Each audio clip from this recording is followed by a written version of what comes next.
Hello, welcome to another video. In this video I'll be upgrading my 1650 graphics card to a 3090 GPU.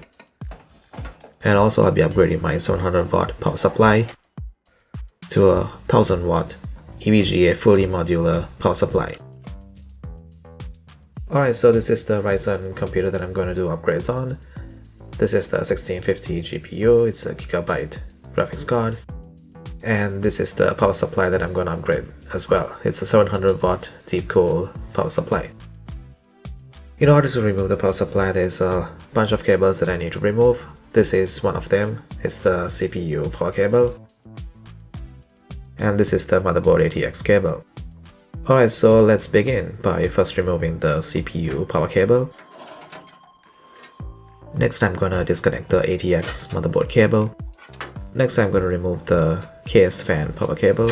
Alright, so now I'm going to remove the screws holding the power supply to the chassis. Alright, now I can remove the power supply out. Alright, so this is the EVGA 1000 watt G6 power supply that I'm going to install. It is a fully modularized power supply and I'm going to connect the motherboard ATX connector here. Next I'm going to connect the VGA 8-pin power connector to the power supply. So I went ahead and connected all the essential power connectors to the power supply. And in order to make organization of the cables easy, I'm going to send some cables to the cutout.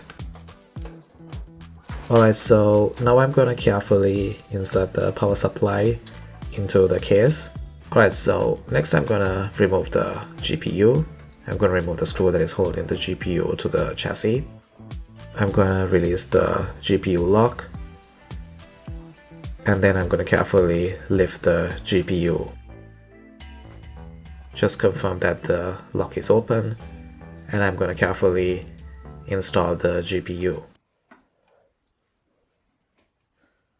Next I'm going to screw the GPU to the chassis. I installed the GPU 8-pin power cables as well, and now this is how the system looks like. This is the 3090 GPU and this is the 1000 watt EVGA power supply. Alright guys, this comes to the end of the video. I hope you found this useful. Thanks for watching.